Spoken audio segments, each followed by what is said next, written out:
last time I discussed the mustachioed super sleuth known as Hercule Poirot, it was to review Murder in Mesopotamia, the finale of the 8th season of Agatha Christie's Poirot. I deemed that episode the end of an era, as between it and Evil Under the Sun, those were the last appearances of the magnificent trio of Hastings, Japp, and Lemon that were the backbone of this series' cast, other than the star, of course. When Poirot returned to television in 2003, nearly 2.5 years since his adventure in Mesopotamia, things were quite different. David Suchet was the sole survivor of the original cast. Producers Brian Eastman and Clive Exton, who had been with the show since the pilot episode, were gone and were replaced with Michelle Buck and Damien Timmer.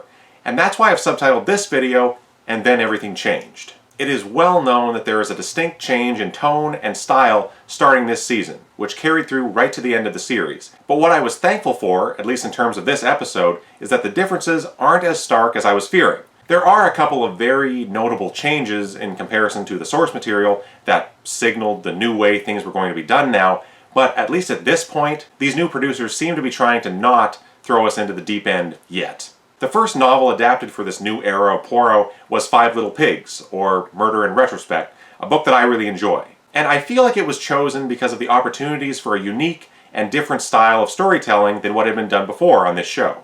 The first point of interest is that it's a story which follows Poirot investigating a closed case, one from 16 years in the past, which was changed to 14 years in the past in the episode for whatever reason. If you're watching this, you're probably already aware, but in case you're not, the story is this. A young woman hires Poirot to investigate her father's murder, which her mother was convicted of 16 years earlier. Poirot then sets out to question each of the 5 other people that were present that day, dredging up the sordid past. And that's what I love about this story. It's one in which Poirot feels as much like a noir-style private eye as he ever has, filtered through Poirot's ego and his own distinct method of doing things. The suspects aren't sequestered in one location, be it a ship on the Nile, a train stuck in a snowdrift, or an archaeological dig in the Middle East. Here, Poirot must track down a series of people that really aren't that interested in speaking with him, compile their various versions of events, and filter them down until only the truth remains. It's a great story. The novel is very regimented in terms of its plot mechanics, with Poirot paying each person a visit, hearing their take on what happened all those years ago, then having them write out a statement of all they remember, which he then reads. 5 interrogations, 5 written statements, and then he reveals the solution. It's all very clear and repetitive in a good and necessary way. But the episode uses this story to introduce new filmmaking techniques to the series, including extensive flashbacks. Some of this I really like, and some of it I thought was unnecessary, like the brief flashbacks even further into the past when the main characters were all teenagers. It's shot in this extremely grainy, handheld style, and I thought they didn't add much, but again, thankfully they're brief. What I liked was the way in which the rest of the flashbacks were depicted. Eventually. I say eventually because I initially found one element of this very jarring, and that is that depending on whose narrative is being shared with Poirot, characters will often look directly into the camera, indicating the camera represents the storyteller's eyes in those shots. But not always. For instance, if Elsa Greer, later Lady Didisham, is telling Poirot her version of what happened, she will be seen in certain shots, but then the Caroline Creole character might look into the camera and address it, showing that she is saying something to Elsa right then. So that, paired with the handheld camera work, felt a little out of place for this show, but it did grow on me. The other way in which the use of flashbacks really works is in the lighting and the changes to the characters. The scenes set 14 years in the past are bathed in warm, yellowish hues, as if everything is right with the world, and these characters are telling of their golden memories of the good old days, even if what they're describing is anything but. The scenes set in the present have a much colder, gray feel to them. Even the Creole house, which they all return to for the finale, is in disrepair and appears shabby and worn down in comparison. Some of that might be set design, but I think the lush, golden lighting of the past hides a lot of the age of the house. This lighting is a very clear way to distinguish between the years we observe, and it works very well. The changes in the characters are, for the most part, very effective, and they're achieved in interesting ways rather than just putting some gray at their temples or something like that.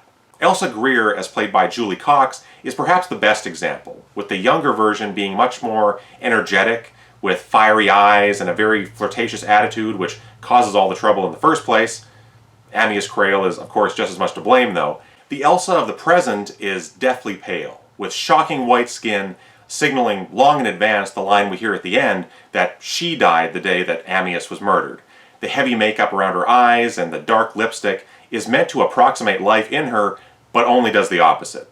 Julie Cox is an interesting choice for the role, with much more severe and dangerous features than what I pictured when reading the book.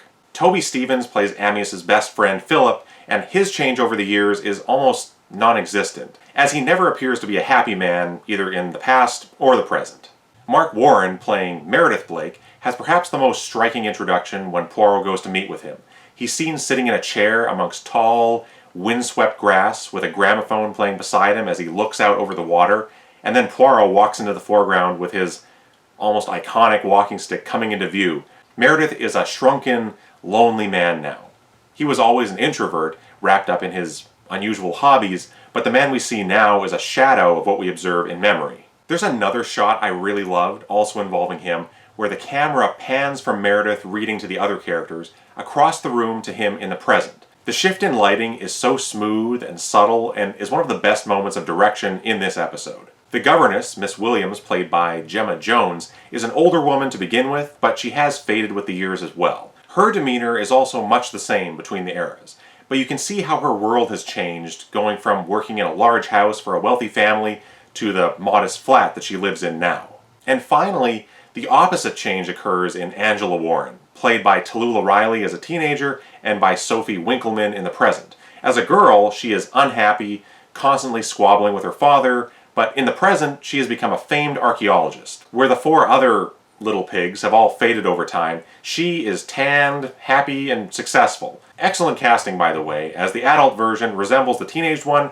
very closely. I also appreciated the makeup design to depict her disfigurement. It's more pronounced as a girl, but with time, the scars have faded somewhat, leaving her one blinded eye as the most obvious indication of her past. Each of these performances are quite good, with Julie Cox and Gemma Jones being the standouts. Rachel Sterling and Aidan Gillen are also both well cast as Amyas and Caroline Crail. Aidan Gillen is appropriately sleazy as the philandering artist, and Rachel Sterling rides the line between being an innocent woman caught up in a crime and a wife pushed to the brink of murder. And if I hadn't read the book first, I think her performance would have left some uncertainty as to her guilt for quite a while. One note on the cast: Toby Stephens is the son of Maggie Smith, and Rachel Sterling is the daughter of Diana Rigg, and these famous mothers starred together in Evil Under the Sun, back when the mantle of Hercule Poirot fell upon Peter Ustinov.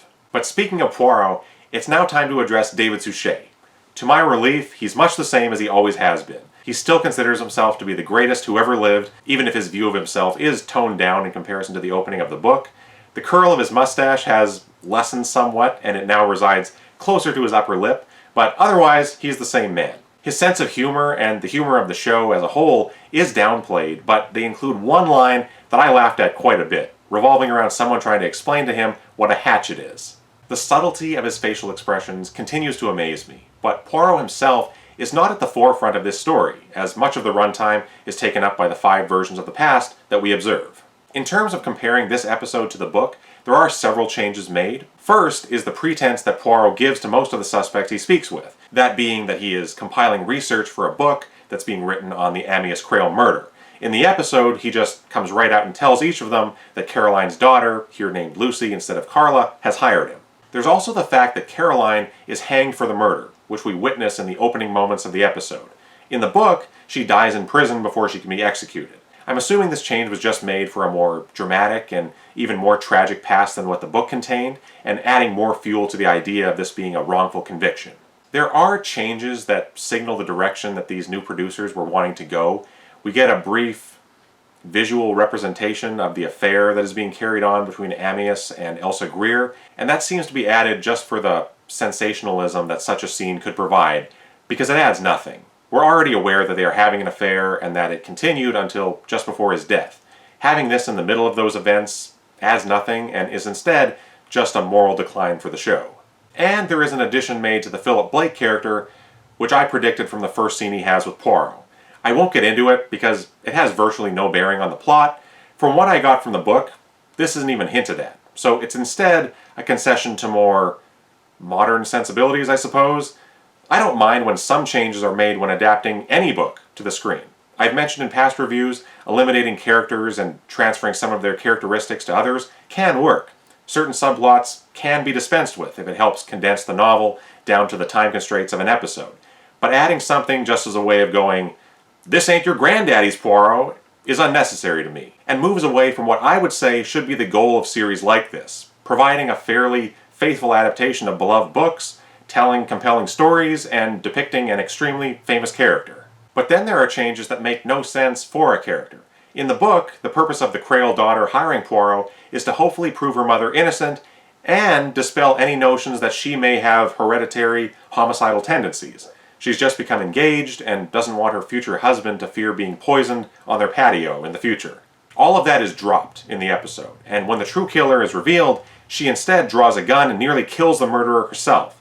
So while it could be argued it's in the heat of the moment, it is still the only indication in either the book or the episode that she has any of the instincts of a killer, which her mother never was in the end. So that really didn't work for me, and instead felt like some more extra drama shoehorned in. The downbeat ending of the novel, tinged with hope in the closing lines, works so much better. So, while the episode as a whole is quite good, there are some additions and alterations made that do a disservice to the story, and stylistically, the show. It was much better than I expected, and I hope to continue to be pleasantly surprised as I move forward. It is a different feeling episode, in some ways feeling more cinematic in a smaller scale way, as opposed to the established, high-quality television feel of the prior seasons. The locations are beautiful, as always for this series, and David Suchet continues to impress, even if he's given a little bit less to do than usual. The new era of Poirot has begun. Thanks so much for watching. If you enjoyed this, I hope you'll check back to Hildebrand Productions for more. Thanks again, and adios for now.